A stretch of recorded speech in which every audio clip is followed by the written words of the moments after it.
Coming up on this episode of DL Weekly, Mickey's Toontown has reopened. We have all the new details. Indiana Jones has returned with a few surprises. Star Wars takes over May. New spa experiences, Easter treats. We talk about Disney as an adult and comparing coasts and more. This DL Weekly starts now.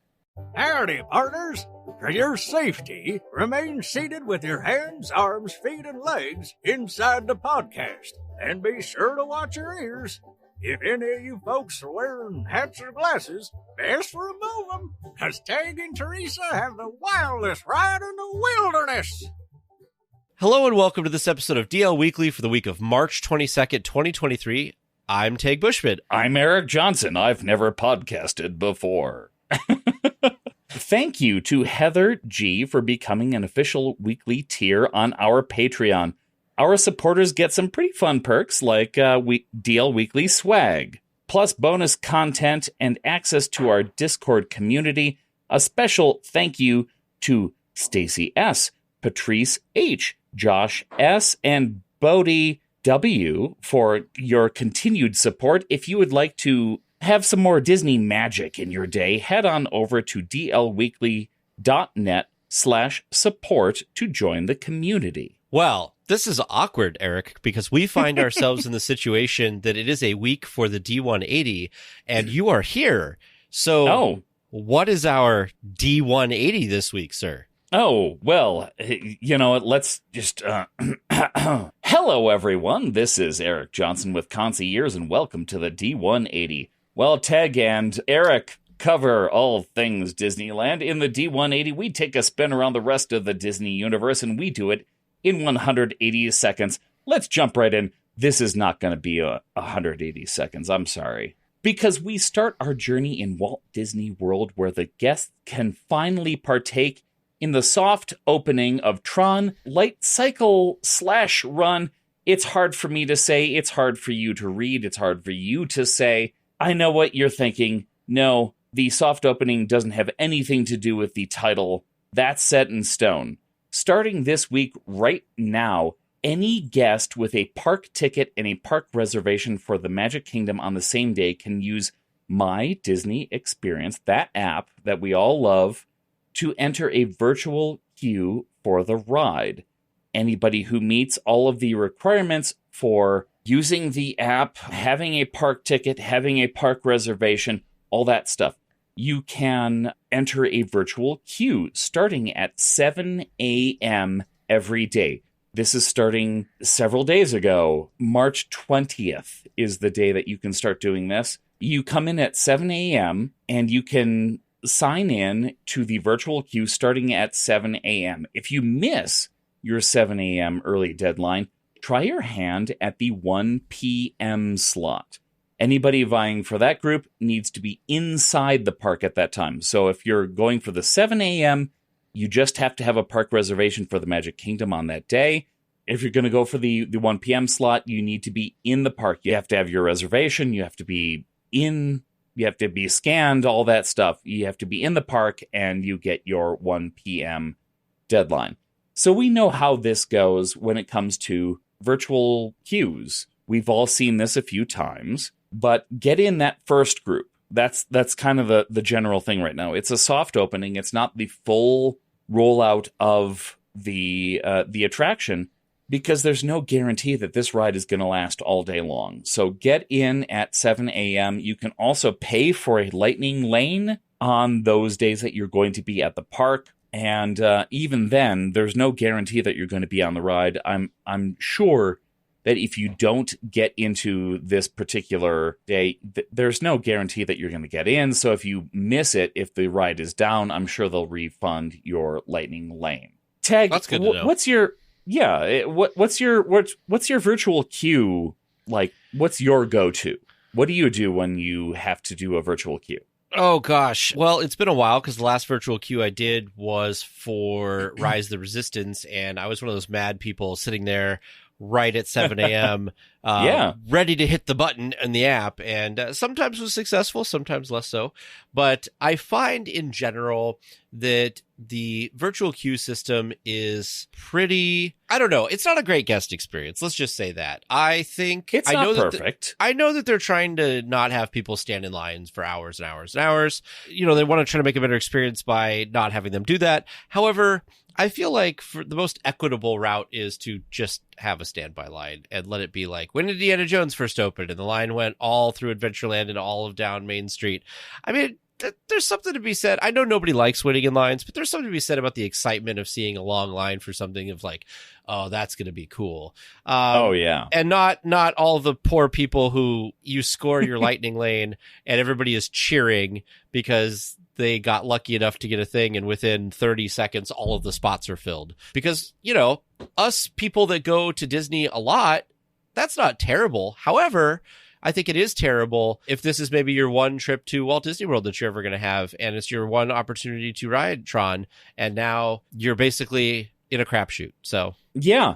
I can remember one trip to Disneyland, also with the Rise of the Resistance experience.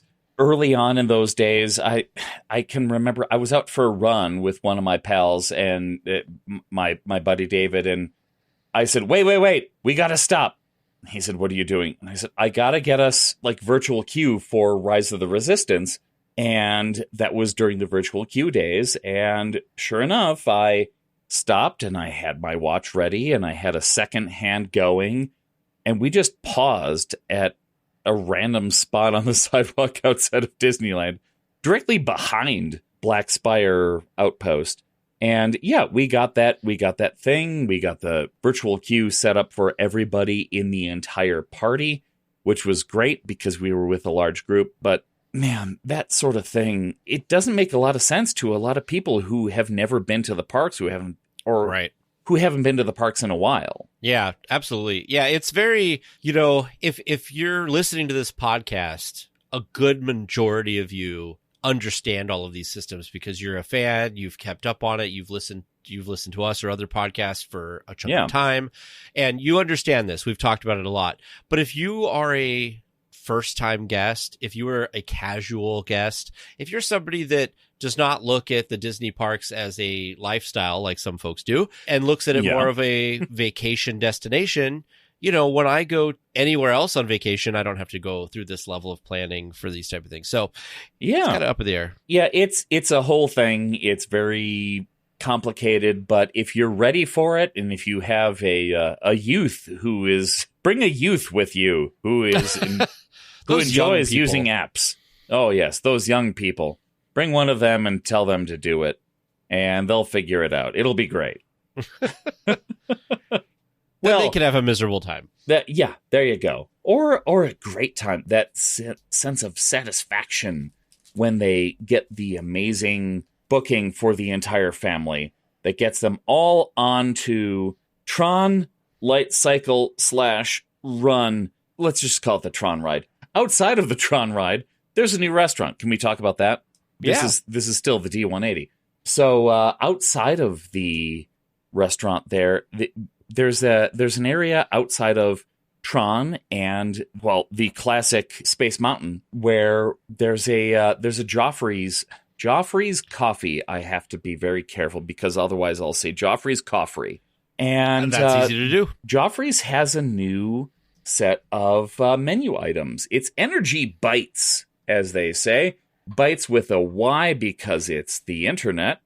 And during breakfast time, you can get a chocolate cake donut hole arrangement with mocha sauce. You can also get Joffrey's Coffee with there's a cold brew that they offer with some additional mocha sauce.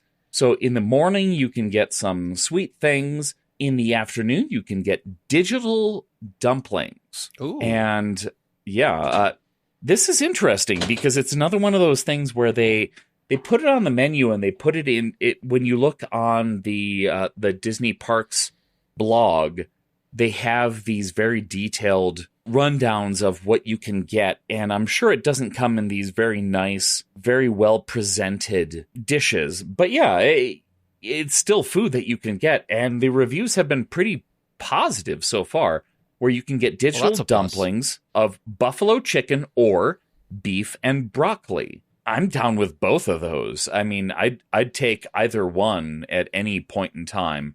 And then when you finish up with those digital dumplings, you can have a sweet treat of strawberry ice-o-form, because isoforms are the Tron universe computer programs that have gained sentience.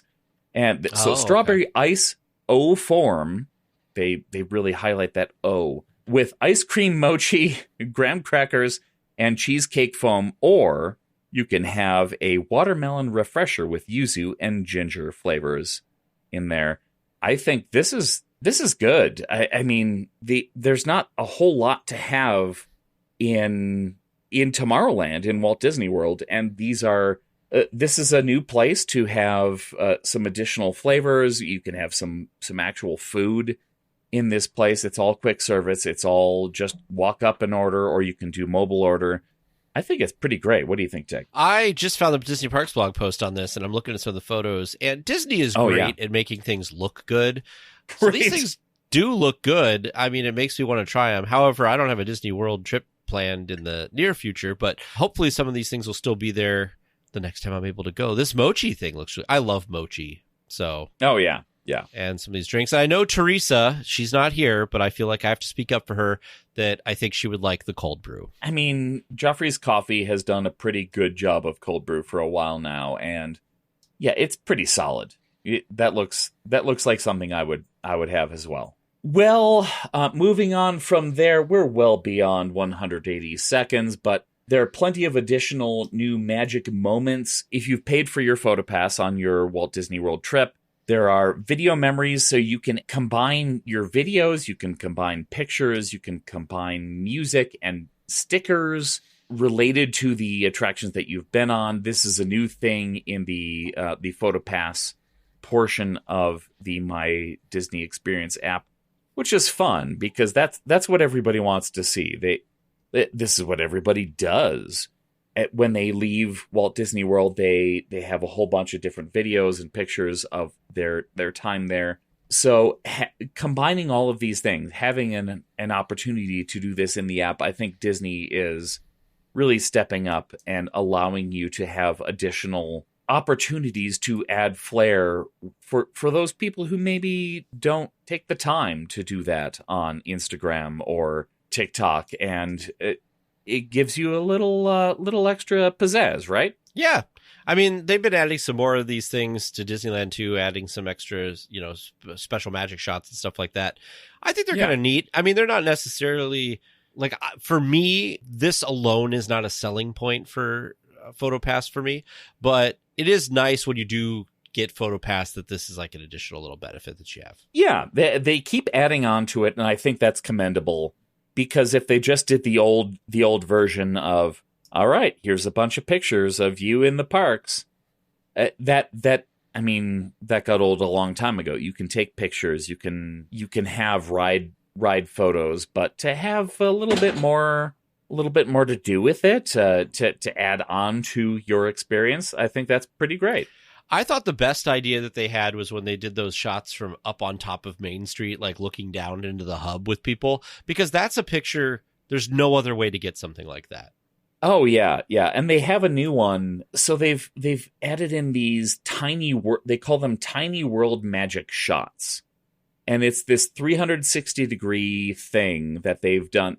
If you've ever done one of these, or if you've ever seen somebody clustered around this weird little ball on a stick. Oh, yeah. They started doing it in Galaxy's Edge, and I thought they were fantastic. And they now have them at all of the Walt Disney World parks. And the newest one they added in was at Cinderella's castle. And you can cluster around this big ball and have this shot with the castle in the background, but it kind of warps your perspective and gives you this really interesting view of the entire park based around this little spot. Have you done one of these, Tag? I have It's really not. hard to describe. I've posted for those. We can have a link in the show notes to one of these too. But I have posted in our live chat that we're streaming to some examples of these. Oh, yeah. The Galaxy's Edge one is cool because it adds some, TIE fighters and stuff around the border. Right. And man, this one from Animal Kingdom looks really cool. It looks like you're on this like green island in the sky. I haven't seen that Pandora one. That's really cool. The ones that they have from Magic Kingdom are basically behind you is Cinderella Castle. So you've got that in the shot, but then you have this view that also points in the opposite direction. So it's really fun. I really like these different views because anybody who's been to the parks more than once has all of these shots, and it's a way to give you something else. Yeah, I think it's neat. Well, should I wrap up the D180? I think so. Let's pretend this was 180 seconds, because that's 180 seconds. I hope you enjoyed our quick spin around the rest of the Disney universe. If you would like to learn more about these Disney adventures or just have a few questions, please come on over. Visit the social media and websites of both the DL Weekly and us, their official travel planners, Concy Ears. We look forward to planning something special for you and yours. I'm Erik Johnson, and this has been your D180. So now let's get to the news. The Disneyland news. Yeah, the Disneyland news.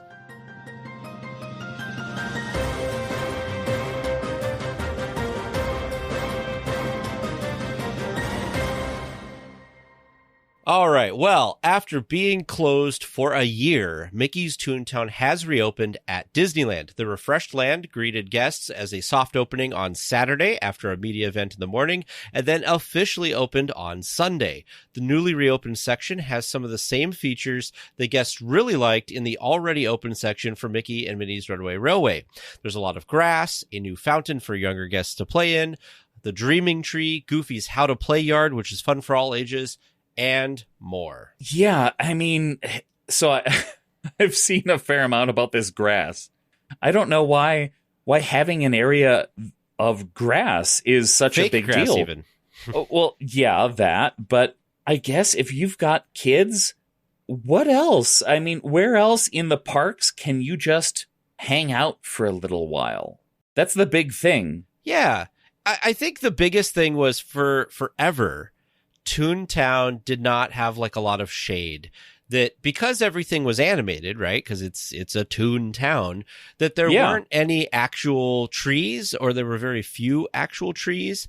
And so the fact that they now have greenery and they've kind of accepted that not everything is going to be a Toon-like thing, I think people are very excited about that. Plus, Toontown should be a place that parents can take their kids and let them roam around and have fun. It does offer something that other lands don't really have. It does have one entrance and exit, which is pretty easy to sit and monitor as a parent if you want to let your kid run around the land or whatever. And it's really easy to monitor that. Plus, I'm just glad that a lot of these things, Goofy's How to Play Yard and House, Donald's Boat, all of these things have finally come back. Sorry, it's Donald's Duck Pond now. But all of these things have come back in a new way, because previously these were kind of dead areas of this land. And I know that there was multiple people that was just wondering, why is Toontown even still a thing? It's just kind of, you go back there for Roger Rabbit Cartoon Spin, maybe. Now Minnie and Mickey's Runaway Railway is back there, so that's a huge draw. So I think it was a great idea for them to do this large renovation, and it looks great. I'm excited to actually see it. They've got this fountain that the kids and stuff can play in, and they, even on their social media accounts, the official Disney social media accounts, they said, hey, adults can play on this stuff too. There was a slide.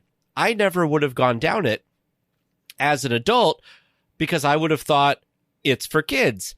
But on the Disney social media accounts, they said it's for everybody. And they had some of their, adult staff, cast members, go down these slides. So I'm excited. I'm glad that some life has come to this area of the park, because it was very sad for a very long time. Oh, yeah. Anytime you went back there, you're like, okay, well, I'm a grown adult and my wife and I would like to walk through this area and look at it. Okay, we're going to leave now. Yep, exactly. Now, but it did have, nobody agrees with me on this, by the way, but I have fond memories of a kid of going back there and getting hot dogs from Pluto's Doghouse because I liked Disneyland hot dogs. I will say I have not had a regular Disneyland hot dog in a few visits now. So, and Pluto's Doghouse is no longer a thing, but I do like a good Disney hot dog. Yeah, I mean, I would assume that Pluto's had the same type of hot dog that you would get at Coke Corner? The Coke Corner, because I was going to say Casey's Corner, because I'm a Walt Disney World person, but I remember going to... We accept you, Eric. Oh, thank you. I feel so seen. But one of the first times, the first meal that I had at Disneyland when I went there a very few years ago was at Coke Corner, and I had a regular hot dog, and it was great. Because they have a good hot dog. They have it's just a regular bun. There's nothing fancy about any of this stuff, but yeah, a regular hot dog. What's to complain about a regular hot dog? It's great. I assume that Pluto's had the same sort of thing. Yeah, it's just regular theme park fare. It's fantastic. Yeah. There's something to be said, though, for a hot dog that you get somewhere. For instance, the movie theater or Disneyland or wherever. Because I have never had a hot dog at home that has tasted as good as a movie theater or a Disneyland hot dog. There's something about the way they cook them. That's fair, yeah. Yeah. And so it's kind of a treat for me. I know it's a very simple thing. I know like tons of little kids love hot dogs and eat them all the time. I know my nieces love hot dogs, but for me, I want something I can't have at home or have the same flavor of at home. So maybe next time I go to the park, I'll make a point to try to get a hot dog. We'll see. Yeah. Yeah, I think it's worthwhile. Even if it's not a fancy hot dog, there are plenty of fancy hot dogs around Disney parks because they're like, well, let's offer them something better than they can just make at home. But a boiled hot dog, sure, great, go for it. As long as it's a good hot dog, how can you go wrong? Absolutely. Well, apparently it's up to me here, the next one here. But let's continue talking about the new food in Toontown, because the atmosphere is great, but what about that food? The Disney food blog ordered and tried everything in the new land and had some mixed results. For drinks, they liked the Picnic Time Watermelon Lemonade with the Granny Goof's Garden Sweet Tea as their least favorite. For food, their favorite was the Spring Garden Wrap, with their least favorite being Daisy's Dressed Up Dog. Overall, a good offering of food for younger guests. Yeah, let's look into this a little bit. Yeah, so I was really excited when they released some of the food offerings. I was very excited for the pizza flopovers because there's something about these. The pictures made them look delicious. It sounded like a neat take on something like a pizza. So I was very excited about this. Their review was kind of like, it was good. They thought that it was a little bland, but they said that that's good for like picky eaters. And I think a lot of times with little kids and stuff, you're going to have some picky eaters. You want to have more milder flavors for those folks. I mean, Disneyland's for everyone, but Toontown is definitely geared more towards kids. The thing that they loved, though, was this spring garden wrap. And Teresa was very excited to try this when we go. And, they said that it was delicious. If it was like their number one thing that they would get again in the land. I mean, looking at the picture, sure, that looks great. I don't know that it would be the top of my list, but I mean, if they're saying it's great, I'm in. Yeah. My confusion comes from the Disney Parks blog has this photo of the Daisy's Dressed Up Dog, which is an all-beef foot long with cheese sauce, mac and cheese, and Parmesan potato Crispies with house-made chips. And they're holding it vertical, and nothing is falling off of this. So it makes me feel like something dubious is going on here because it should fall off onto the ground. There's no reason that this thing being held vertically like it is should be staying together like it is. It makes me a little worried.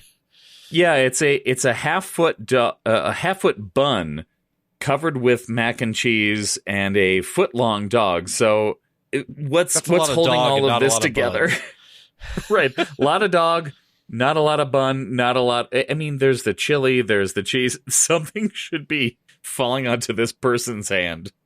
I love that picture. Well, tunes, right? Maybe it's the Disney magic. Who knows? There you go. Yeah. That I am the most excited for is I continue for 2 years now at the Lamplight Lounge. They've had the cookies and cream donuts, and I have not had these yet. Teresa's had them. I have not had them yet. But in Toontown, there's Daisy's Goody Goody Donuts, and these are house made, which means they get made when you, like, they're made to order. So when you order them, they make them. And these look delicious. They look like what you'd get at the fair, right? Like fairs have like mini donuts and stuff, and they're always so good. Freshly fried, dusted with sugar, and I'm sure cinnamon, right? Oh, yeah. I'm in for that. And it's not bad. I don't normally go for that. Yeah. But yeah, like that's a good price. Head to the back of the park, have a little sweet treat, share it with your friends. Oh, yeah, those look great. Now, I have to represent Teresa because, again, she's not here. So there is the specialty cold brew, which is made from Joffy's Cold Brew Caramel Mudslide with sea salt caramel toffee sauce topped with whipped cream. So the Disney food blog said that it was okay, but the toffee flavor was a little too much. To me, I'm excited. I like the toffee flavor, so I feel like when Teresa tries this, I am probably going to like it. And I don't even like coffee. Yeah, I mean, well, I prefer coffee black, which is what I'm literally drinking right now during this show, is just black coffee. So adding a bunch of stuff into coffee, I'm never that into it, because it's like a shake at that point. Like just call it something else. But that said, I do love the offerings in Black Spire Outpost with the little Cocoa Puffs in there. Oh, the Black Calf, yeah. That's so I'm willing to try something different because you know what? I'm at Disneyland. Why not? You know, that's been my motto about food lately. Even today for lunch, there was something new at the cafeteria at work, and I was like, you know what? I like on first blush, I don't know if I want this, but try something new, and it was pretty good. So there you go. Yourself. Why not? Well, continuing Toontown, because we have a lot of Toontown this week, a new popcorn bucket has arrived at the El Capitan Theater in Toontown. For $23, guests can pick up this at a Toontown popcorn cart. It's red and off-white with a hot, fresh, popcorn yummy written on the side. It's just a bunch of different words there. Looks like it's a pretty decent size. It seems like it's the size of the one that they offered that was just the old vintage Disneyland print before. But this one is for the El Capitan. Yeah, I think it's great. I don't generally collect these, but if I was there, I might pick up one of these. It's really nice. It's got the little flip top. It's got your usual strap that you get on a Disneyland popcorn bucket. But yeah, it's fun. It's kind of understated in some ways. I mean, it's not like a Figment bucket where it's this large thing that doesn't make sense to the average person. But yeah, it's really fun. I think I would go for something like this. Yeah. Yeah, it's pretty cool. Well, an unexpected character is meeting and greeting guests in the newly reopened Toontown. It's Pete. I don't know what has happened to Pete, because Pete has been around in Disney animated cartoons since before Steamboat Willie, where he starred alongside Mickey Mouse himself as the captain of the steamboat that Mickey was working on. This is the first time Pete has been a meet and greet character in Toontown. Why do kids love Pete? I love Pete, but what's going on? What is it about these recent appearances of Pete in the cartoons? Why is everybody all about Pete? We finally have a Pete in the parks, in parades. I think it's fantastic. Tag? I think so too, man. My follow-up to you is, you said, why do we have Pete everywhere? Well, why not have Pete everywhere? Yeah, right. Why not? Yeah, I feel like I've seen Pete in some things over the years, but honestly, until we did some research for this story, I didn't even know who Pete, like what had happened to Pete. Like, Pete, I was trying to figure out, is Pete Goofy's dad, or I guess it was his neighbor at some point or something, and he's usually the villain, but not necessarily always the villain. James was trying to explain this to me, and I feel like I just need to watch some more things. Yeah, watch more Goof Troop, watch more Goofy movie, and the sequel. Yeah, Pete's been around for a long time. My favorite Pete is when he goes back to his villain role in Get a Horse. That you've seen that short, right? That's the one. Don't know. That's the more recent one where it breaks the fourth wall. Like, they literally break out of the theater screen and start running around on the stage. And yeah, definitely seek out Get a Horse. I'm sure I know it's on Disney Plus because I've watched it on Disney Plus. But yeah, that's one of my favorite Pete's because he goes back to his old villain roots. Oh. But yeah, he's in all of these other things. He's been in the Goofy TV. He's been on Goof Troop. He was in the Goofy movie. Pete's having a renaissance right now, I think, and good for him. Good for him, I say. Oh yeah, I did find it on Disney Plus. I will. It's only 7 minutes, so I'm going to watch that later because I don't think I've ever seen it. Oh, it's one of my favorite Disney Pixar shorts, and it's so great.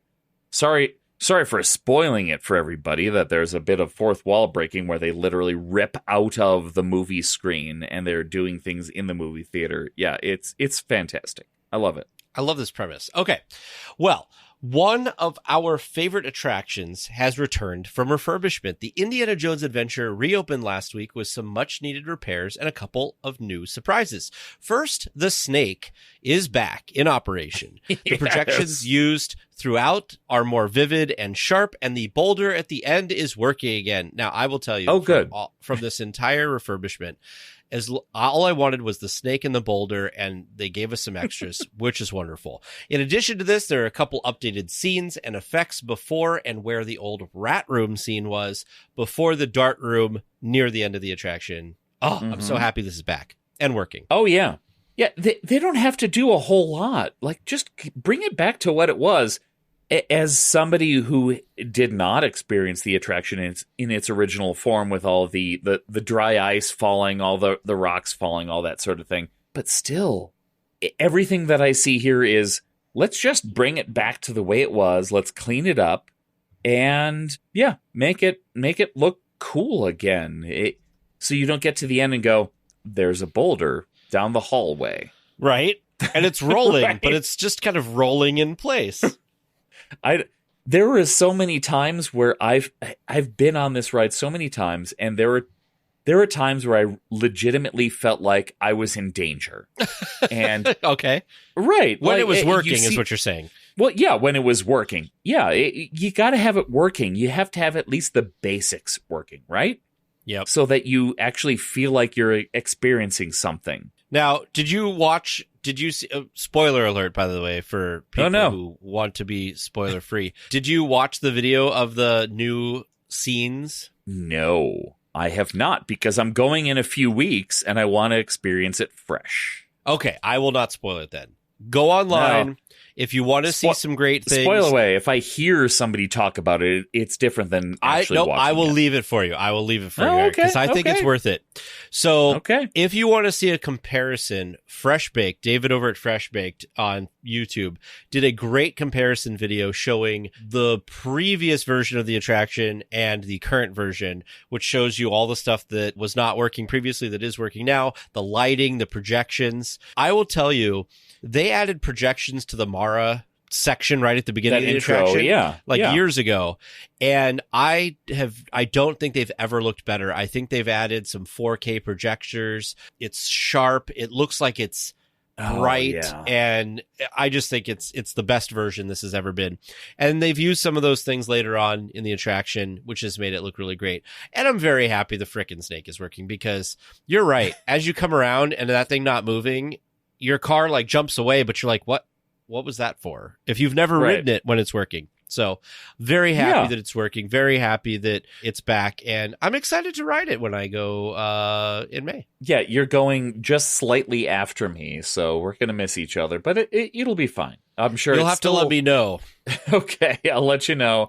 And I'm sure it's still going to be working. It'll be fine. I hope so. Yeah. Mickey's PhilharMagic has reopened in Disney California Adventure with some updates from its recent refurbishment. New upholstery was installed on the seats in the auditorium, and the carpet was replaced.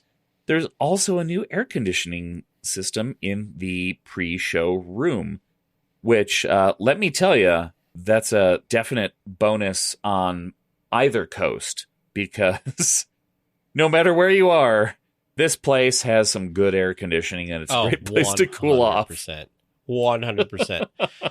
Now, Eric, we'll talk about this a little bit later, but one of the other shows that you are a co-host on is the Supreme Resort, which, for those of you who are not aware, they basically pick an attraction, a land, a restaurant, etc., and they take the Disneyland version and the Disney World version, and they pit them against each other. Well, one of the episodes, you guys had a ranking of pre-shows, and this was up there on your pre-show ranking, was it not? Yeah, I mean... Yeah, I can't remember how far it went, but yeah, as far as pre-shows go, on either coast, like especially, I guess I should say, especially on the East Coast, it's really great. You've got this large room; it's very well air conditioned, and it looks like you're entering into a Hollywood premiere, because it's very lush. It's a lot of red velvet. It's very comfortable. It feels like you're entering into an experience, and that's one of the attractions for this attraction. It's an experience that takes a little bit of extra time, and I really like it on both coasts, but I particularly enjoy it on the East Coast in the Magic Kingdom. Boo hiss boo. No, just saying that. Yeah. Whoa. You're on a Disneyland podcast, Eric. Come on. No. Well. Yeah. That's okay. Like, we all have different things we like, and that's totally cool. I think this is great. It's nice that they have put some energy into reupholstering the chairs, redoing the carpeting, because something like this, I feel like, is one of those attractions that can easily be overlooked by maintenance and stuff like that, and not kept. But I'm really glad that they're doing that for this location. For sure. Well, San Francisco is just around the corner, as the bridge leading to the area has reopened ahead of its transformation into the San Francisco Bridge being complete. The existing structure has been painted international orange, just like the Golden Gate Bridge in real life. The only thing remaining to be added is the towers and cabling to turn it into more of the suspension bridge look and feel from Big Hero 6. I love the look of this. I'm giggling because I never went to the original 1.0 Disney's California Adventure, where they had the Golden Gate Bridge as the monorail. Oh yes, bridge. So I'm just giggling, thinking like, oh, we've brought it back in. We found a way to bring it back, and it's cool. I love Big Hero 6, and I think that this is a great addition to this part of the park. It's fun. It doesn't hurt anybody. It doesn't add a ton, but it's enjoyable. It's something nice. And I have never seen the term international orange before. Oh, really? That's officially the name of the paint color for the Golden Gate Bridge. I'm sure it is, but I've always thought of it as red. No, it's definitely like... It looks red. It's kind of like, in fact, when I was a little kid, this is way tangent. When I was a little kid, my favorite color crayon out of the crayon box was red orange, which is very similar to this international orange color, which is kind of reddish, kind of orangish. Yeah. I think it looks great. I'm excited for this to get completed. I'm excited to see it done. I went to Disney World a few years ago, and I loved seeing Baymax at Epcot. And Eric, don't you have a story? Was it you that had the story? I do. Yeah. Please share the story. My nephew, I remember it fondly, and I was talking about this. I went back to Chicago this last weekend and spent some time with my family, and it came up then where my nephew went up to meet Baymax, and we waited in line. Well, yeah, we waited in line to see Baymax, and we got up to the front. And I'm standing back and I'm taking pictures, and I wish I had better video of it because I didn't. I just took pictures at the time. But he ran up to hug Baymax at Epcot, and he bounced off of Baymax's belly and he fell over. And the cast member nearby said, "This happens all the time." But yeah, he's just like you would imagine. He's a big inflatable robot. Sure, I'm sure there are friends of Baymax that hang out with him, but yeah, he's exactly what you would expect from the movie and the shorts.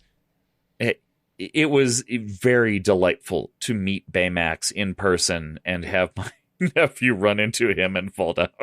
Man, this makes me want to kind of hang out when Baymax shows up in California Adventure and just watch for this. Oh yeah, it was great because I'm sure it happens constantly. Well, we were worried for a little while that Star Wars Night would not happen this year. We reported this previously, but you know what? It's happening this year.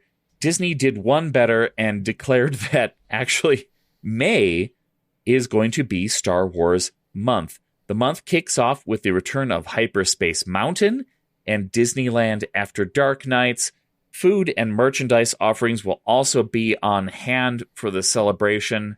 I'm upset I'm not going to Disneyland in May. What about you? You're going in May, right, Tech? We are. The reason that we picked this time was because once a year, we try to do one of our Disney trips to bring producer Vern and producer James along with us.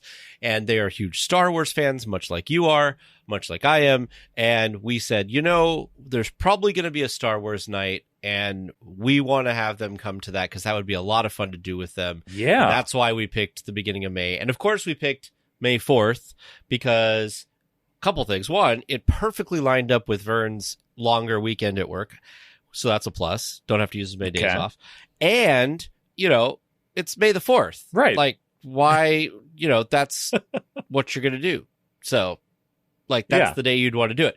So, very excited about that. I'm also excited that it's Star Wars month, which means that they're going to have some merchandise and food that's going to stick around, not just at the Star Wars night. I think that's going to be amazing.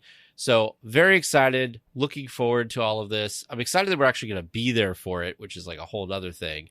So, it will be really great. So, you like Hyperspace Mountain? Am I assuming this? I have only ridden it once or twice, and I do like it. Producer James has never been on it, but he's very excited to experience it. Okay. I think it's great. I know some people are haters, and you know what? They do a good job of the overlay. Space Mountain is perfect for an overlay. Why not? And I like Hyperspace Mountain because I'm a Star Wars fan, and it's really it's pretty well done. Yeah. I think that it adds a level of excitement to that attraction. I mean, it's exciting by itself, but it's that little extra something, right? Like the music is really good in it. The like in the regular version of Space Mountain, the speed and the stars and everything is really cool. But when you add things like laser blasts and TIE fighters flying by you and all of those things, it just adds a whole other level. And it feels faster, which is amazing. Yeah, absolutely. I completely agree. Well, weekly tiers who love a good day at the spa will be happy to hear that the Tenaya Stone Spa has expanded its offerings. New offerings include sunrise yoga at Disneyland, yoga in Disney California Adventure, and more options. For a complete list, visit the link in our show notes. Eric, are you a spa guy? I am not a spa guy necessarily. I like having, I do like having massage. Sure. And who doesn't? Right. Why not? I've never had one at a Disney park, although I have, my parents have, my sisters have. it seems like a great place to have it done because I think Brandy has even gone to one of the spas in Walt Disney World. But yeah, why not? Especially after a run, which I hope to get back to eventually. Yeah, make this happen. It's an additional thing. It's waking up in the morning, heading over to Disneyland and doing yoga at Space Mountain in that little concourse area, that upper level. That seems super cool. I'm not into yoga. Why not? No, absolutely. I funny enough, I used to diss yoga, but when Apple Fitness came out, they have some yoga stuff, and I actually really like doing some of the yoga stuff. If California Adventure is more your park and not Disneyland, which I know there are some listeners that is the case, you can go to the Redwood Creek area at California Adventure and also do some yoga there. They also added some things like some Citrus Groves face and body treatment, the ultimate scalp and foot massage. By the way, that sounds amazing. I love a good scalp massage. And then a foot massage. You're walking around the parks all day. A foot massage would be wonderful. A California artisanal poultice massage. I'm not exactly sure what that is, but I'm sure it's great. And a Hydra facial. So lots of different options at the spa there. I did hear that spa is gorgeous. However, if you're going to do one of the yogas in the parks, it really doesn't matter how gorgeous the spa is because you're going to be in the park. Right. Yeah, from what I've seen, the DCA, the Redwood Creek yoga sessions are more frequent. They're $30. You also have a little bit of sound meditation where you get to basically be in I mean, if you've been in the Redwood Creek Challenge Trail area, you know that it's all about the vibe and totally. Just sit down and just relax. So those sessions are $30. They're before the park opens. The Disneyland itself sessions where they promote the Space Mountain Concourse, but they do have some additional areas. They haven't quite said where those are going to be, and they're not as frequent in any case. But you do get snacks, water, and a souvenir towel. And all of those are and you get a souvenir PhotoPass picture. So you get to do a cool pose in front of wherever you're at. That's a lot more expensive. It's $89, but considering the experience, that's kind of cool. And that's totally. Less frequent. They have one coming up in a few Saturdays from now, but yeah, look up for either of those options. I think they're both pretty great. Yeah. Disney released a new video containing new concept art of the villas at Disneyland Hotel. The video shows artist renderings and some rooms with families moving about to show off the design of the rooms and their amenities. I think it looks pretty good. I'm a DVC guy, and I know this is a DVC tower, and I'm really interested in looking at it closer. How about you, Teg? Now, I think this looks cool. I am one of those people, and I'm sure that there's going to be some people who come at me with pitchforks. I was one of the people that thinks that what Disney should have done a few years ago is tear down one tower at a time, the Disneyland Hotel, and build something more modern that's new. They did a great job renovating the current towers that they have there, so I got to give them props for that. But I think this tower looks like what I would expect a new renovated hotel from Disney to kind of look like, and I think it's very exciting. It looks very modern. There's lots of glass. There's these really cool 2-story suites that you can stay in. But this video is amazing because it looks like they had some demo rooms set up, like real actual rooms that were set up as a demonstration that they've put these families in to film. And it's nice to see it in person because a lot of times when especially Disney does this a lot, they show you concept art, and then when it comes to fruition, it doesn't quite seem to match what the concept art was. So it's nice to see that they have an actual physical space that they've built out, and that's more than likely kind of what it's going to look like. And I think it looks kind of cool. Now, Eric, you and I on the Hub Crawl have talked about this numerous times, that you stay on property a lot. You love staying in the bubble. And you find it's worth the value. And I don't. We differ on this. And so I don't think for the price of these things that, they're really cool rooms. For me, the value still isn't there for it, but it does look really cool. And all the people who do find value in it, I think, awesome. And I am looking forward to being able to walk through some of these spaces that are open to the public and seeing what they can do with it. Yeah, I mean, I've heard that it's a very generic sort of hotel. Well, you know what? So is the Disneyland Hotel. It was started as a motel, as we call it now, and sure, I've stayed in these rooms before, and they're not particularly exciting, but they have Disney touches, and you're staying on property, and from the exterior, I love the look of this hotel. Mm-hmm. I think it's so cool. It's so mid-mod, and sure, inside the rooms, it's not that much different from what you already see at the Disneyland Hotel, but that's what you want. That's what you're paying for. It's a hotel that looks like it was built in the 60s, and I think it's rad, to use a term that was not available in the 60s.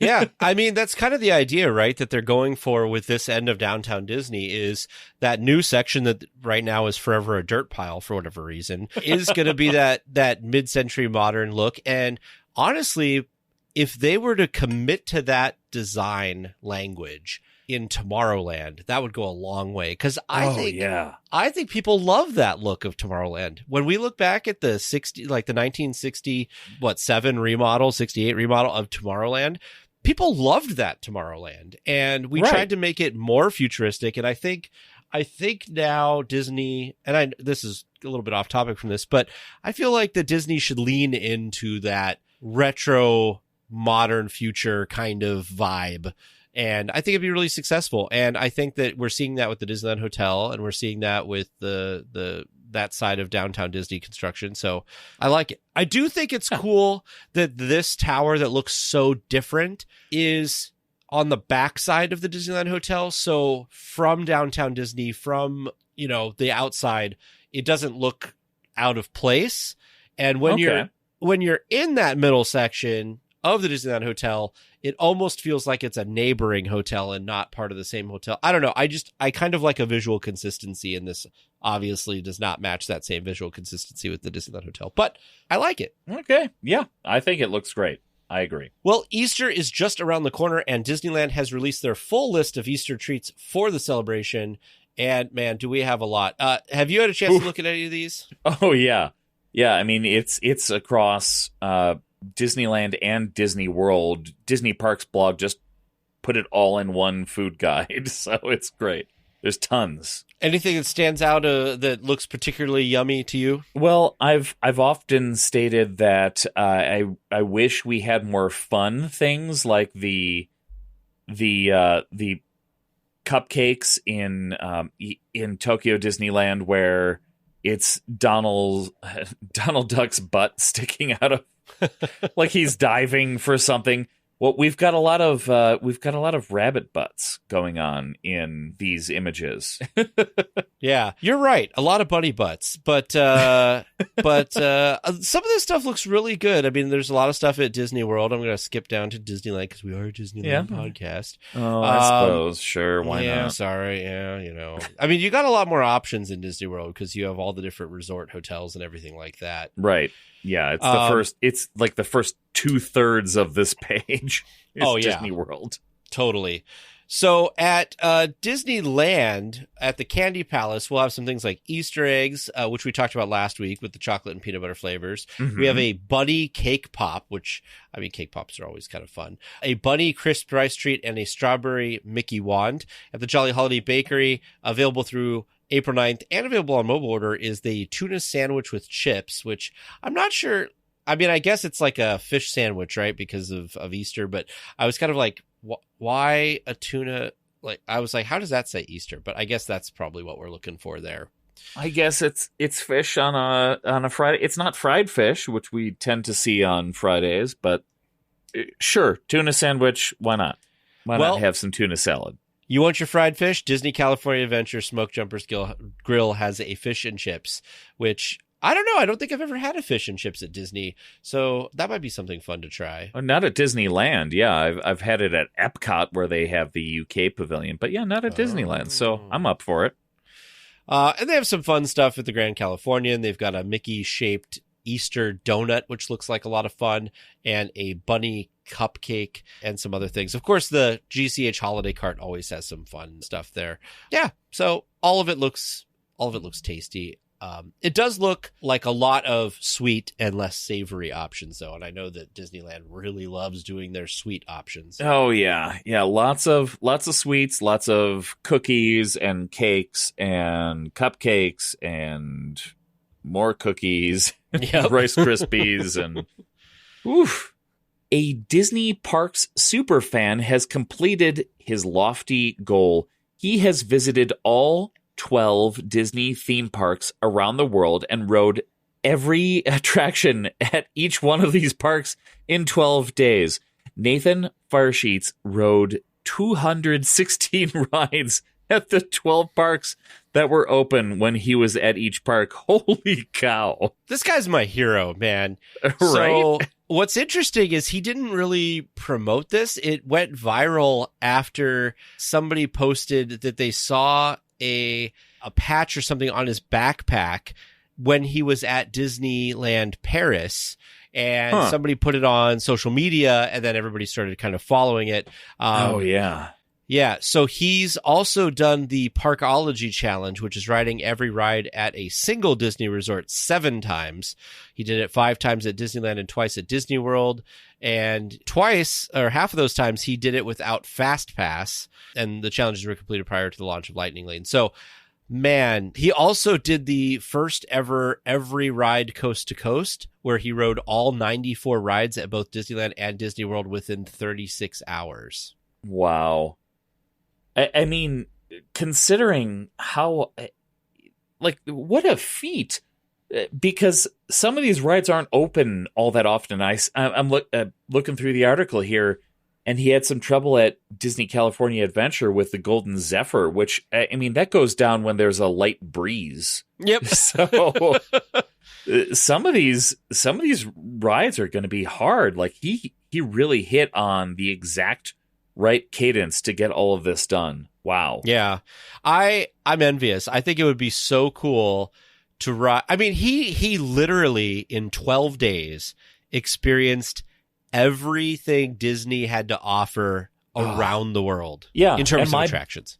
Yeah. My biggest, I guess my biggest ambition before seeing this, like, oh wow, there's way more to do. I've always wanted to do a coast to coast. Like, start off at Orlando and come over to Anaheim or vice versa. And sure. I almost did that once, but ended up not doing it. And I know Jimmy from the Supreme Resort actually did Orlando, Anaheim, and Tokyo in 3 days. Wow. But just based on business trip stuff. And he made it he deliberately laid everything out so that he could go to all 3, but everything, Hong Kong, Shanghai, both Tokyo parks, like this is insane. I've never even conceived of something like this. This is impressive. Like, really impressive. Hashtag life goals, I guess, as the kids would say. So that's what the kids say for sure. Psst. Avast there. It'd be too late to alter course, mateys. And there be trivia questions lurking in every cove, waiting to be answered. Listen close and keep your ready Disney knowledge handy. That be the best way to answer correctly. And mark well me words, mateys. Dead men tell no tales. You come seeking questions and long-lost Disney information, eh? Sure, you come to the proper place, but keep a weather eye open, mates, and hold on tight, with both hands, if you please. There be squalls ahead, and James and Vern waiting for them what don't answer correctly. Hello, welcome to Trivia Land. I hear there's terror in the air. Well, Eric's a Disney Worlder, and you're going to trivia question him on Disneyland. So, he's a little worried. And I'm also worried because I'm always worried because we never do very well. Well, you see, that's the thing that I'm being fair about. I am bringing in the Disney World comparisons for this week. Oh. So I only have 3 questions for you because by the time I started doing the third one, I think it's going to take longer than the typical trivia segment. Oh, my goodness. So that seems to be a theme today. You're right. Longer than it's supposed to take. But hey, we're all having a good time doing it, right? So let's dig in. Good. So let's dig in. Our first question this week. Compared to traveling by car from MCO to the Disney Grand Californian, how many airports in the Anaheim, LA area are quicker drives from the airport to the Grand Californian? From what? From the Orlando airport, MCO. Which airports can you fly in the Anaheim, LAX area that would give you a quicker drive than driving from the Orlando airport to the Grand Californian? Oh. So, for example, if you're flying into Long Beach or Burbank or LAX, which drives are shorter? How can you get to the park quicker? Well, I mean, John Wayne, so SNA is definitely closer. Is Long Beach closer too? And what about LAX? Long Beach is closer because I think for this next trip we're flying into Long Beach, and Long Beach and Santa Ana I think are pretty similar in distance. Okay, yeah, because I've always heard that Long Beach and Santa Ana are the closest, although they're not always the easiest to fly into. Although I fly Southwest, so that always works out. So at least those two. What about LAX? I think LAX is closer. It's just the time of the drive. Yeah, LAX is like 45 minutes to an hour, depending on traffic. Right. Drive time is the question, not distance. Drive time. Oh, yeah. Drive time. Oh, so you're trying to get us to pick time. the closest, basically, like the shortest drive time. Is that what you're saying? I want to know how many are quicker than your travel from the MCO airport in Orlando to the Grand Californian. See, here's my question. That would take you to Florida. MCO is a fair distance from the parks, but it's not. I guess the interstate isn't all. It's a nasty interstate. But generally, when you take, back when it was in existence, you could take the Magical Express and it wouldn't even get on the interstate. You'd take side roads and you'd still get there within 45 minutes to an hour. I guess, what is it? LAX versus MCO. Yeah. I'm going to say that Long Beach and Santa Ana will get you there faster, and I will say MCO would get you there faster than LAX. Than LAX. Okay, I'm down with that. So two airports will get you there faster in Anaheim. Y'all didn't even talk about Burbank. I guess you know how long it would drive. Oh, yeah. Burbank's further away. Yeah, Burbank's like the northern part of LA kind of situation. I've done the Burbank drive on one of my trips, so I know it's a long one. Moving on. Question number 2. True or false? A little easier for you. Disney World is at least 5 times the size of Disneyland, speaking of total resorts, by total acreage. I think that's true. Disney World is bigger is what you're saying? Yes. We all know Disney World is bigger, but is it at least 5 times bigger?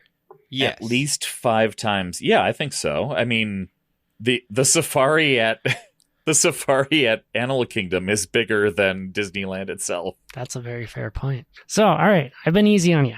Are you ready for the doozy? Third question, last question this week. What rides can you get on at the Disneyland Resort, but not in Disney World? And to be clear, they have to be the same attraction, not just the same IP or the same ride system. I will give you the exception for Ariel as being close enough that we will include those as the same. So if you need further clarification, not interested in shows, tours, etc., just rides. So what you're saying is attractions that are different between the two parks, right? So yes, for instance, which rides are unique to the Disneyland Resort? All 26 of them. There's 26? There's 26. I know. I just kept going and going. Okay, Eric, let's tag team this and let's be smart about it. Let's start in Disneyland. Now, are you counting Main Street vehicles as attractions, James? Main Street vehicles are at both parks, so no. Okay. So let's see, both parks have the Tiki Room, and it's not under new management, so there's still the Tiki Room, so we're not going to count that. Close enough. The Swiss Family Tree House. Are you counting that, James? There is no Swiss Family Tree House at the Disneyland Resort, so why would I count that? Oh, because I only want the attractions at Disneyland that you can't do at Disney World. Okay, so does the Adventureland tree or whatever count? It's not open yet. It's not open, so okay, no. fine. Then I'm going to say Indiana Jones Adventure because Now, are you count? Now, that's not a ride system thing, right? Because it's identical to Dinosaur, but it's a different attraction. I need both same IP and same ride system. Okay, perfect. Okay. So Indiana Jones. Okay, that's one. we have one.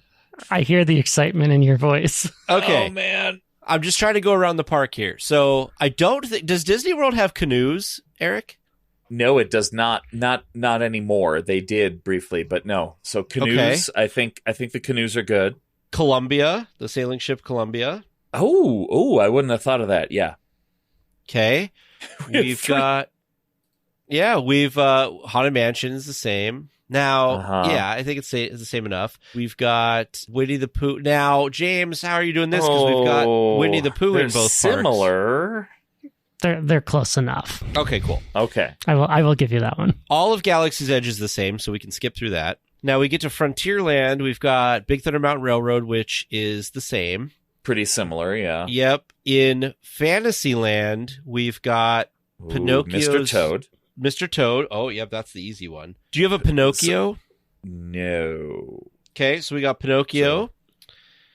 You have teacups. You don't have... Do you have a Casey Jr.? We do not have a Casey Jr. or Storybook canal boats. Okay. You don't have an Alice attraction. No Alice. Okay. See, we're doing good. We're up to 8. Okay. Let's see. You have a Carousel. Yeah. You have a Peter Pan. Snow White. Do you have a Snow White? We do not have a Snow White because we have the Seven Dwarfs Mine Train. So totally different. You've got and It's a Small World, and we have an It's a Small. We have the Matterhorn. Matterhorn is different. Yeah, we're at 10. In Toontown, you guys don't have a Roger Rabbit. We don't have a Toontown, so yeah. No Roger Rabbit. You do have Mickey and Minnie's Runaway Railway, though, so. Well, yeah, that's elsewhere, but yeah, you're right. Now, James, are you Gadget's counting... Go Coaster? Yeah, or Gadget. Chip and Dale's Gadget Coaster, as they're calling it now. Now, James, are you counting anything else in Toontown as an attraction, like Meet Mickey, Meet Minnie, etc.? No, I'm not counting those. Okay. In Tomorrowland, we have the Autopia, which is the same as the Tomorrowland Speedway, right, James? Close enough, yep. Okay. Close enough, okay. Space Mountain, same. We have you guys have the Tomorrowland Transit, sorry, we don't, so that doesn't count. Right. We have Buzz Lightyear I feel the disappointment in your voice. We have Buzz Lightyear Astro Blasters. Is that close enough to the Buzz thing that they have in Florida? Yes. Space Ranger Spin, yeah. Yeah. Probably. Very close. Oh, does the Monsters, Inc. Laugh Floor count? That's that's at Disney World again. Dang it. I keep flip-flopping here. That guy. Okay, so you have Star Tours, and we have Star Tours. Can you count churro carts? Because we don't have any of those. That's such a disappointment. Okay, California Adventure. This gets a lot easier. You don't have Radiator Springs Racers. Okay, yeah. You don't have Mater's Junkyard Jamboree. You don't have Luigi's Flying Towers. Okay, we're at 15. You don't have Spider-Man. 16, okay. You don't have Guardians of the Galaxy Mission Breakout. I'm assuming that's different enough? Different IPs, yep. Okay, different IPs. You still have PhilharMagic? We do still have PhilharMagic, okay, so that doesn't count. Did you say Well, no, you said Monsters Inc. Laugh Floor, but not the Monsters Inc. ride, Dark Ride. Yep, Monsters Inc. ride. We also have the Grizzly River Run, which I know you guys don't have. You have Soarin', we have Soarin'. Ariel, we already talked about that. Goofy's Sky School. Yep. The Incredicoaster. 22 is going to be the Pixar Pal Around. Yeah, unique. 23, we're getting close. Inside Out Emotional Whirlwind. I wouldn't have thought of that either. The Golden Zephyr, which we just talked about. I hate to break your train of thought, but I miscounted and forgot a couple of spaces. There are 28. That's fine. Oh, no.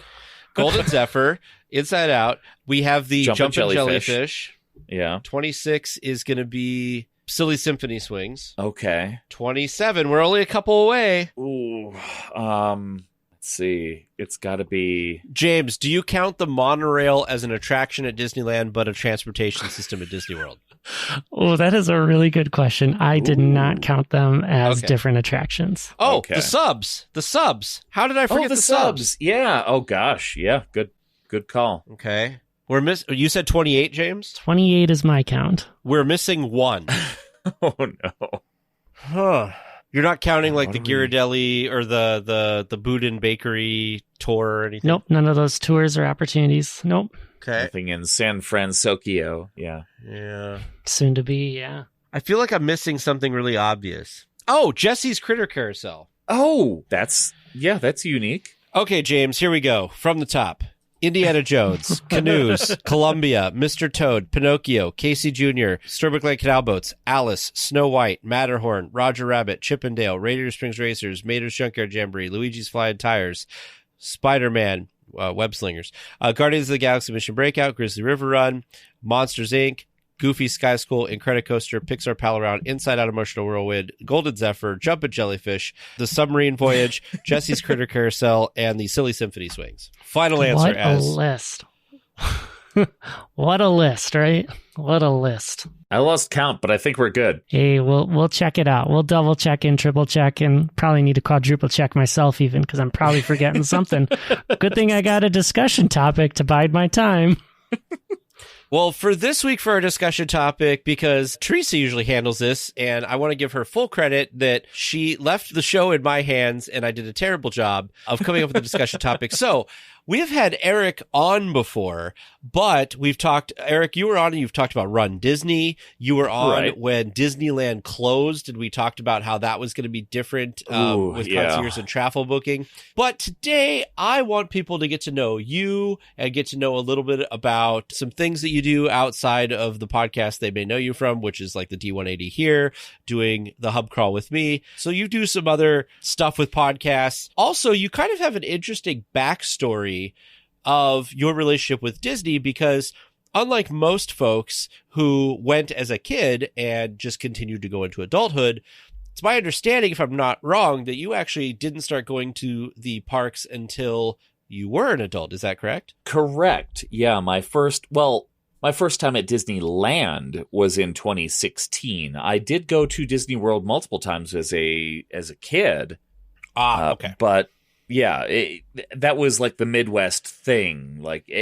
As a Midwesterner, yeah, that was the ideal was, let's go to Walt Disney World. And when I found out that there was a Disneyland in California, I don't think I had ever even conceived of it until I was much older, because oh wait, there's another one? Because the Disney World that I knew was the gold standard. But yeah, when I finally went in 2016, it was it was gearing up for a race. When I was doing Run Disney races frequently, this was you know what? I really want to check out this Disneyland place. And I was listening to podcasts and trying to understand it and looking at sites like Yesterland. Yesterland was one of those sites that kind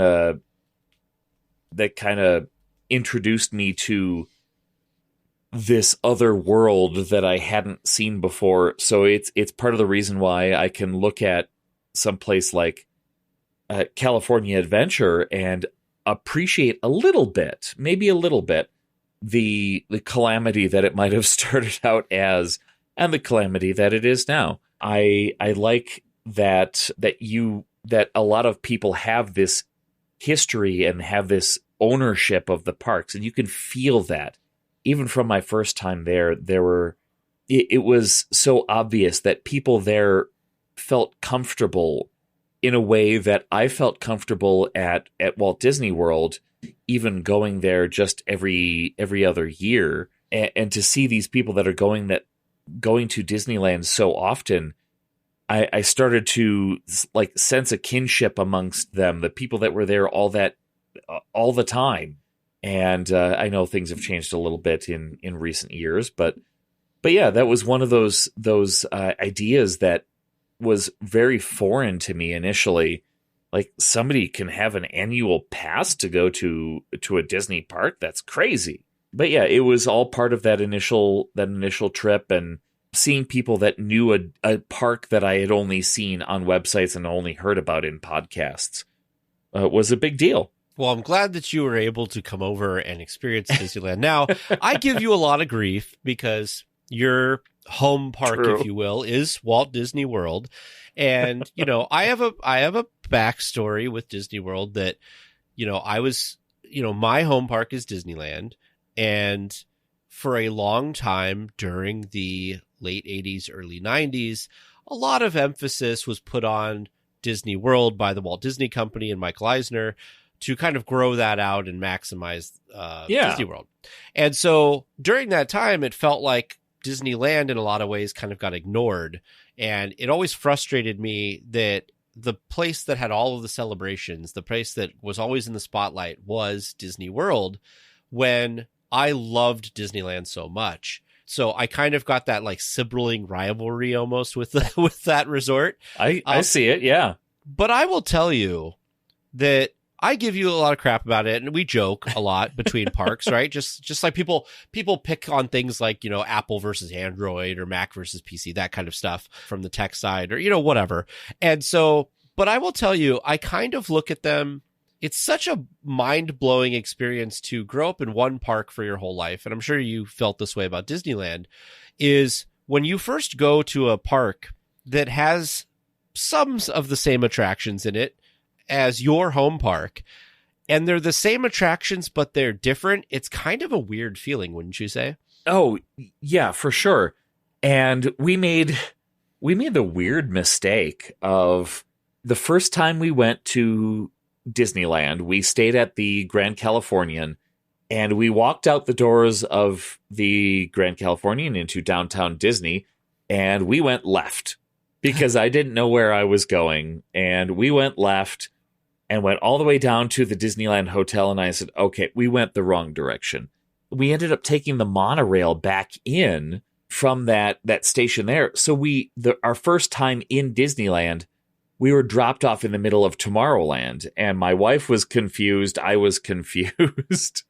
And it was really interesting to pop in there and go, okay, this is vaguely familiar from all of the things that I've seen and all of the stuff that I've read. Okay, where do we want to go? But the next day, we definitely made sure that even though you could head through the Grand Californian into California Adventure, we made sure that we went through the actual regular upfront, here are the gates to Disneyland, so that we could have that experience. And that's really important. And it's important to a lot of people. And I know it's important to my wife. Even at Walt Disney World, she doesn't feel like she's at Walt Disney World until we go through the front gates of the Magic Kingdom. So 100%. Yeah, you've got to see the Mickey floral sculpture. You've got to see the train. You have to see, and this is something that is the same experience at both parks or both coasts. And yeah, it was really weird that we popped into Tomorrowland that first day, and I don't remember. We figured out where we were going. I don't remember a whole lot of where we went next, but yeah, we had to have that grounding experience of this is the way people go into the park. And right. It's still weird sometimes to go to Disneyland and realize how close everything is. Like park hoppers, like that whole debate at Disneyland, I consider it it's a non-issue. You get a park hopper because at some point you're going to want to go over to DCA. And at some point, you're going to want to, if you start out at DCA, you're going to want to go over to Disneyland. It's right there. Like, it's just a thing. And at Disney World, you can make a case for, well, we're not going to do park hoppers on this trip because we're just going to spend all day at the park that we started out at because it takes forever to get anywhere. Even though, I can make a case for some of the parks are easier to get between. You could take a boat. You can walk between certain parks. You can take a monorail between certain parks. But it's not the same experience as these two parks are right across the street from each other. Right. Now, I will say that when we went to Disney World, there are a couple things that I think as a Disneylander going to Disney World for the first time, you got to take some things into consideration. One, like you just said, park hopping in Disney World is different. I don't think that it's necessarily a necessity. And in fact, because of the Disney World closes their parks at different times, just like Disneyland closes DCA and Disneyland at different times to kind of even out the crowding of people exiting. The plus to get a park hopper in Disney World is, hey, I want to maximize all of the time I can in the park. So maybe I go to one of the parks and it closes a little bit earlier, then I could park hop over to the Magic Kingdom, which is always the one that seems to be open the absolute latest, and get those extra, hour or two in the park there.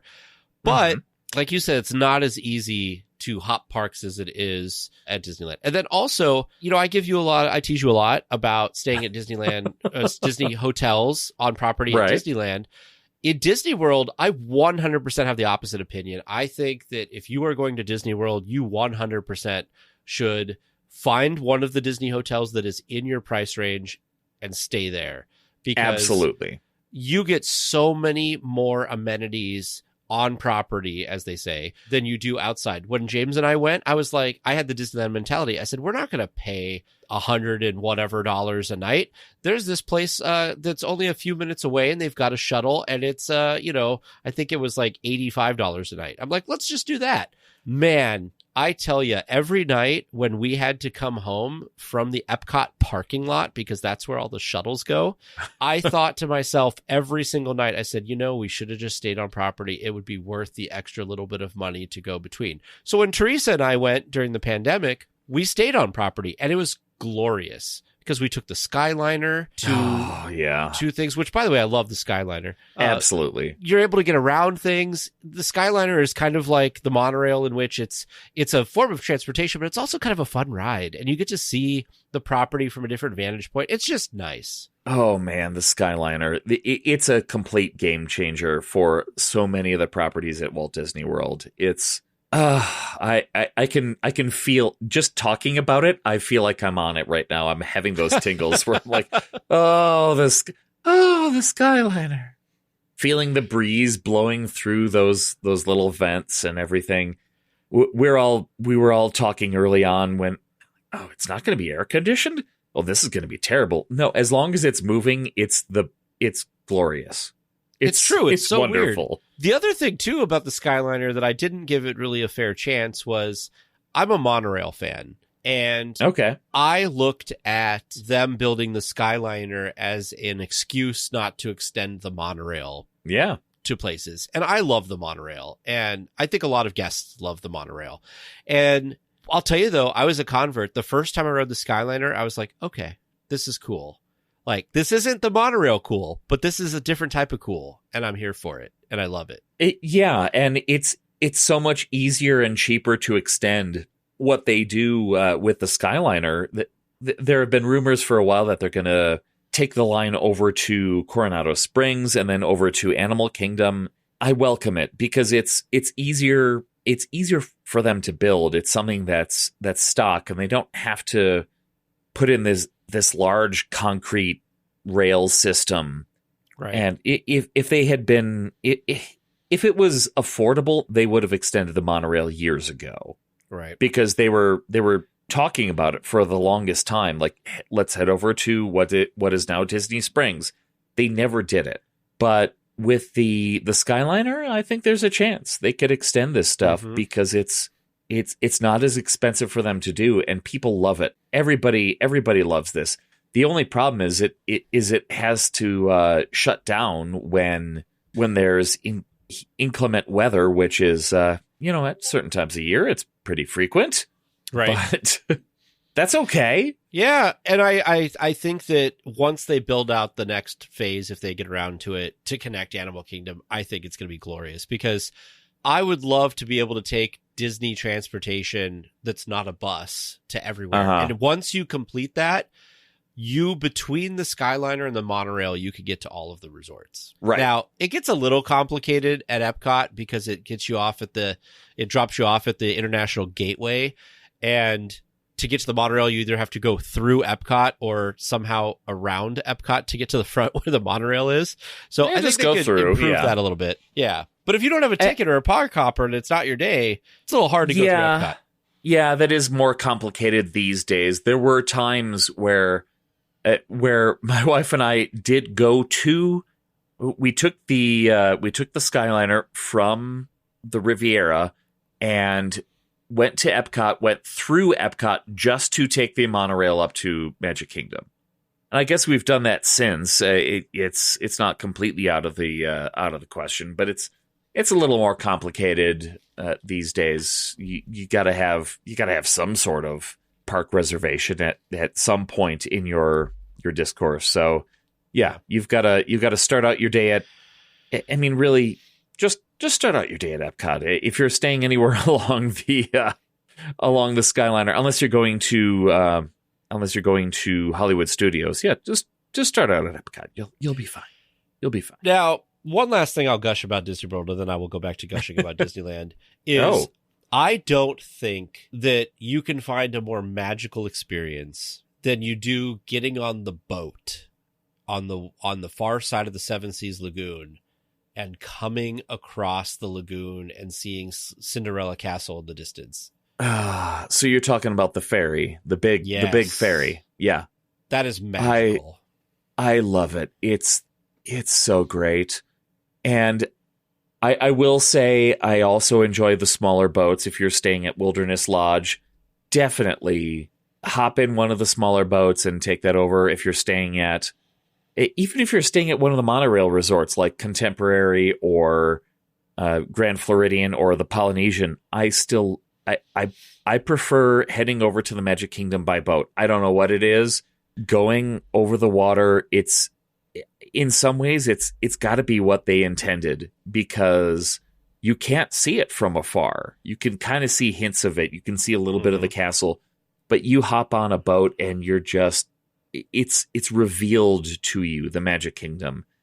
And I love it so much. Absolutely. It feels like a fairy tale, like those fairy tale reveals. It is that. So I highly recommend that if anybody is listening to this and they have not been to the Magic Kingdom at Disney World yet, and they are planning at some point going, that even if you're like me and you're a monorail fan, your very first day of your very first visit to Magic Kingdom, go to the Ticket and Transportation Center or the Transportation and Ticket Center, whatever order they're calling it now, right. And ride the ferry, because we rode the ferry that first day, and we came in the middle of the lagoon. There's these little small islands, and it kind of blocks your initial view of the park.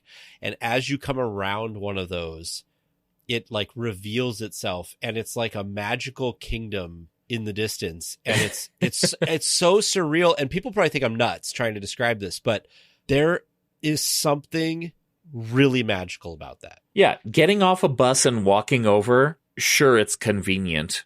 It's not that convenient. But it's okay. But yeah, taking that boat across. Oh yeah. There aren't that many words to describe it without using Disney's, go-to terms of magical and wonder and dream. It's so true. Amazing. It really is. It's a life-changing experience just seeing it show up in the distance. Now I've got to ask you another question. Okay. So we could stop gushing about Disney World, maybe. So fine. You do another show. Now, I am actually on it this week. You have another podcast that you do that's called The Supreme Resort. Correct. Which pits Disneyland versus Disney World, or Disney World versus Disneyland, depending on how you want to order it. And by the way, when I first heard of this concept, I was so mad that I didn't think of it as a podcast before you guys did, because it is a brilliant idea to basically kind of do this. So for somebody who's not listened to it before, or didn't listen, or is a newer listener to DL Weekly and didn't hear that I was on it before and pushed over for that, how does the Supreme Resort work? What's the idea behind it? The main idea is it's literally the Supreme Resort, Land v. World. So you can say Disneyland versus Disney World because it's in the title, Land v. World. And the initial premise behind this was, let's take all of the attractions at Disneyland and pit them versus the attractions at Disney World. And when we start to build up to a critical mass, then let's pit a land versus a land. So our first land versus land was, Main Street versus Main Street.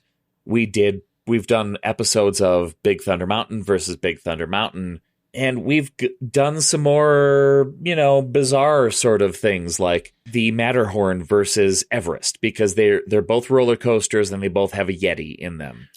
And our most controversial episode ever, which I was not around for, was Haunted Mansion versus Haunted Mansion. Like there are so many episodes so many attractions where people have a deep-seated feeling about them, and we delve into the history behind them. We delve into specific details to try to make a case, and we're trying to stay away from the easy things like, well, Walt touched this one. Walt created this attraction, and he was on this attraction, versus Walt Disney World, where you see things like, well, it's big, it's bigger, so you can have a larger thing.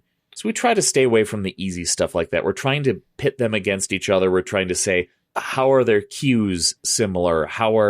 What's the impact on the land?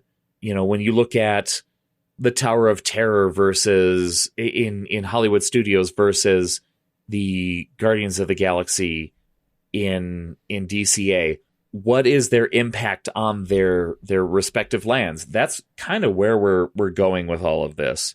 And it's a great concept. Like Teg said, it's something that hey, we love having Teg on because he likes the general idea behind it, and it is a great concept. And I wasn't along with the show. I listened to the show early on, and I joined it later.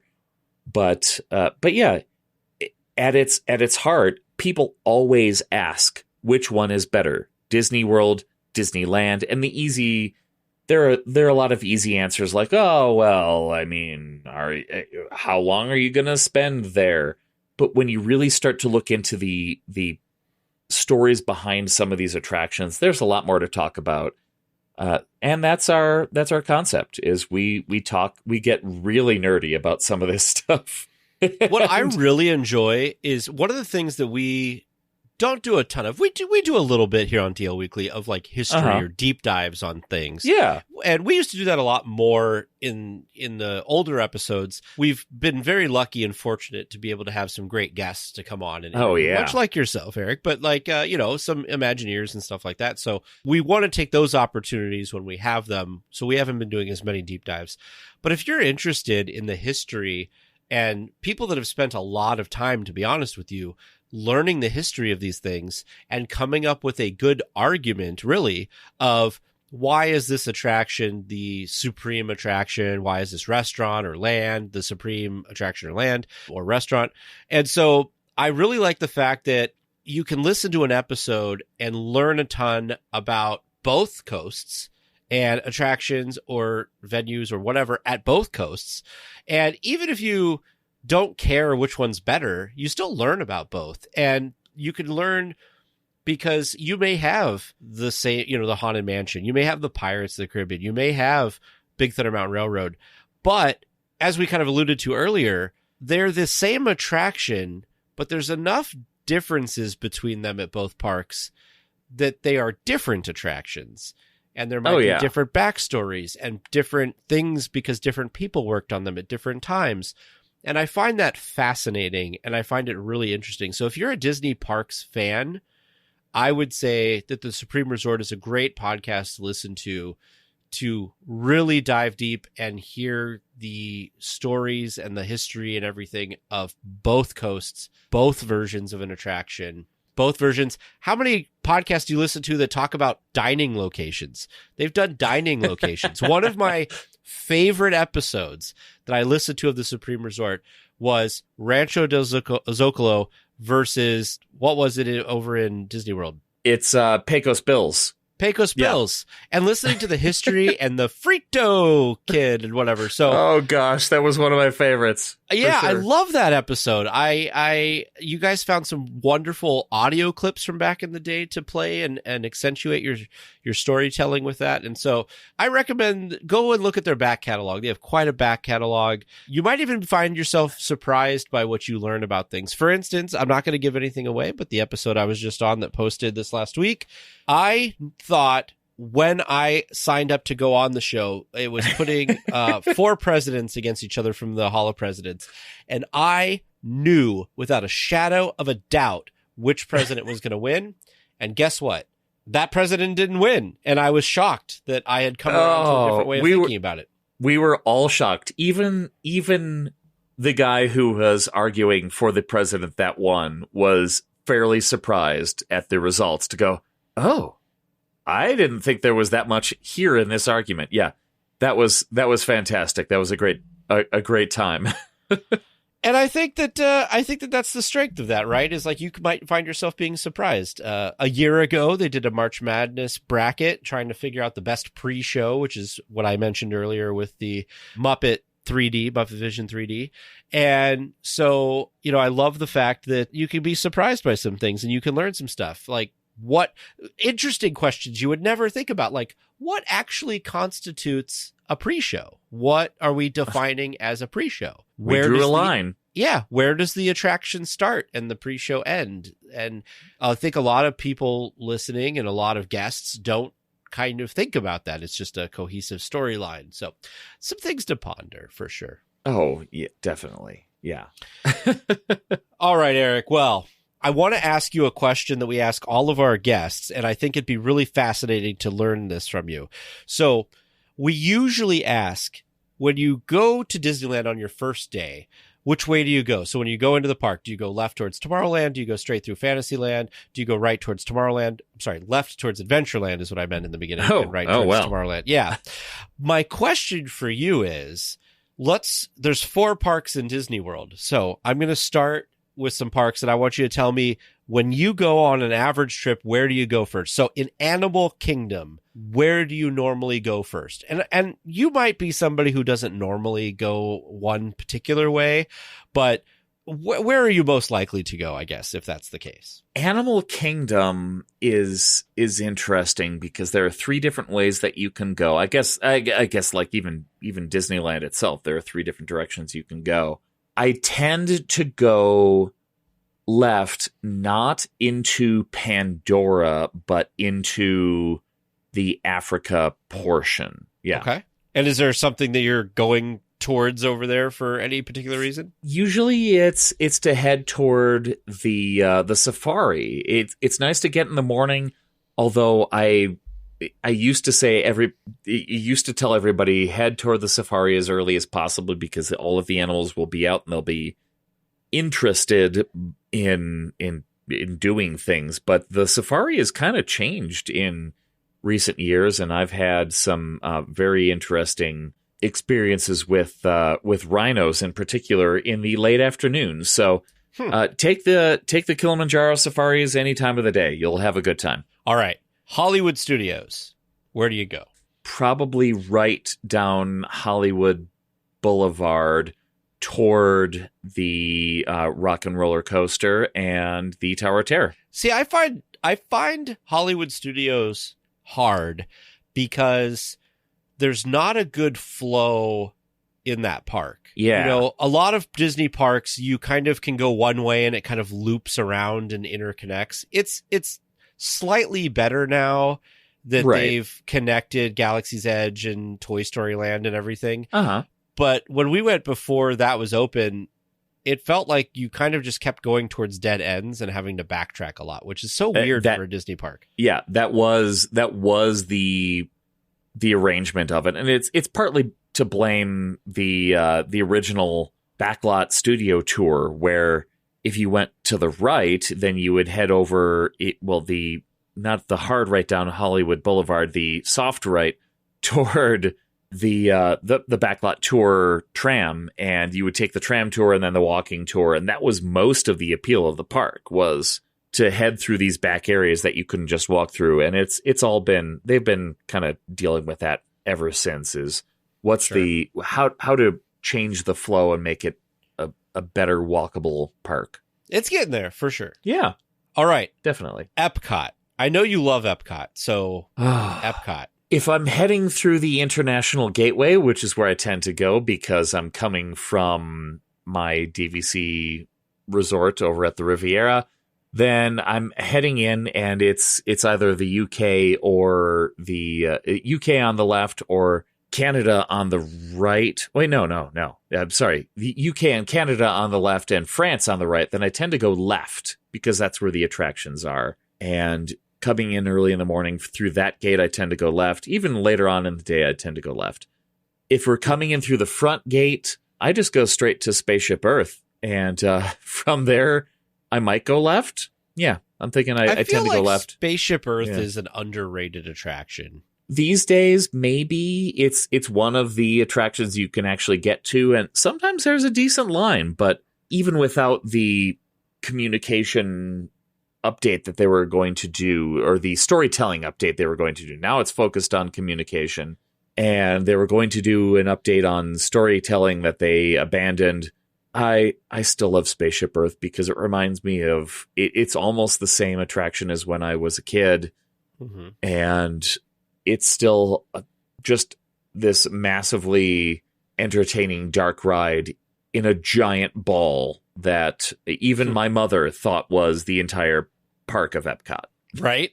That seems to be how it's marketed. Right. I will tell you, I love Judi Dench, and Judi Dench is the narrator currently, and I love it. And I love her voice. I love the idea that it's about communication and how we've communicated over time.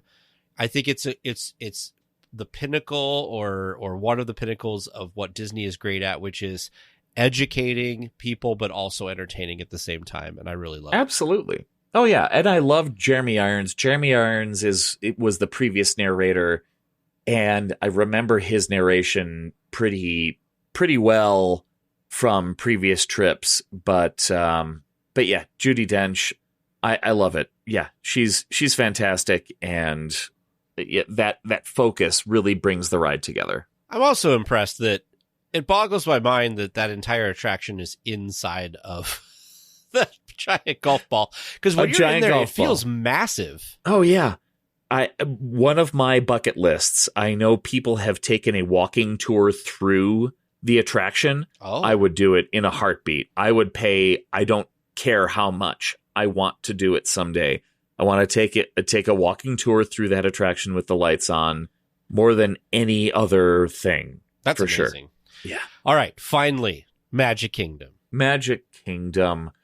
Similar to Disneyland, I'll go left, except at Disneyland, I tend to go left to stop and get some breakfast at Jolly Holiday. At the Magic Kingdom, I tend to go left because I'm going to start my day in Adventureland and go through the park that direction. I don't know why. I never start my day in Tomorrowland at Disneyland or the Magic Kingdom. Yeah. I feel like there's a distinct group of people, right? You're either a huge like Space Mountain fan, and that's where you want to go because like the lines are always long, and so you kind of want to head over there. For me, I feel like I want to get my day started, and I feel like at least at Disneyland, I feel that a lot of the bigger attractions that are most well known are on the left-hand side. So you go and you get Indy and Jungle Cruise and Pirates and Haunted Mansion and Big Thunder, and that's all over there. Right. Where for me, Tomorrowland is the big pull for me over there is Space Mountain or the Matterhorn, which isn't really Tomorrowland, but it's kind of adjacent there. So yeah. I will say I did have a very memorable day where I was at a conference and I had my last day in Orlando. had several hours before my flight, so I went to the Magic Kingdom and I went right, and I went on Space Mountain 4 times in a row early in the morning, and then went to be our guest for breakfast and then left the park. So that was pretty great. Wow. All right. Well, Erik, thanks for talking about land versus world and adult Disney landing and all of that stuff. And I hope our listeners enjoy hearing kind of about that perspective. Like I said, you've been on the show for other things, but never really about yourself. And people just kind of know you. We for a long time as the voice of DL Weekly, and then doing the D180 and all of that stuff. Of course, as always, if people want to book vacation, Adventures by Disney, Disneyland Paris, Disney World, Disneyland, Alani, get in contact with concierge, and they'd be happy to set that up with you. They do all the hard work for you. So I know you. I also joke with you that you're on a bunch of podcasts. So where can people find you on the interwebs if they want to listen to you elsewhere? Well, my 3 podcasts that I tend to be on are The Hub Crawl, where Teg and I are co-hosts, and you should listen to that. It's a lot of fun. We have a lot of great guests who show up. Sometimes they're listeners to DL Weekly, and sometimes they're authors and other podcasters. It's a lot of fun, and Teg, I'm so glad you talked me into doing that, because it really is. It's just, you got to find some good guests, and anybody who wants to show up and talk about Disney stuff, Disney corporate, Disney movies, Disney parks. It's always a good time. That's one of my shows. The Supreme Resort, as we talked about, that's another one of my shows where I've been on for a couple of years now. And then my third show that I am generally on is Ears Up podcast. That's Ears with a Z, because Jason, the creator of the podcast, wanted to be edgy several years ago when he started it, and he regrets it ever since. But yes, Ears Up with a Z, and I've been on there for a while now, and we're it's another Disneyland, generally sort of Disneyland podcast, but we also talk about Disney World and Disney movies, and we get into the history of a lot of attractions and the Disney company itself. One of my favorite episodes recently was about the Disney studio during World War II and the efforts they made to continue as a studio, to continue to make money, keeping doing these little animated features about everything. Some of them were propaganda, some of them were just how to turn this wrench on this thing. Some of them were very operational sort of videos, and really good stuff. And those are my main 3. I always joke that you have a lot, but then I realize that I am at 2 and I've been guest something. So same thing. There you go. Not too different. Yeah, I know. We're a glutton for podcast punishment, I guess. It's okay. I'll be the only weekly tier without an answer. Make sure you send your questions to Producer James or Producer Vern at trivia@dlweekly.net. Hello and welcome back to Trivia Land. Erik, good to get to know you a little bit better. Now we get to find out if you're a winner or not, right? Uh-oh. That's right, Erik. You're a winner in my book. Oh, thanks. Oh, so sweet.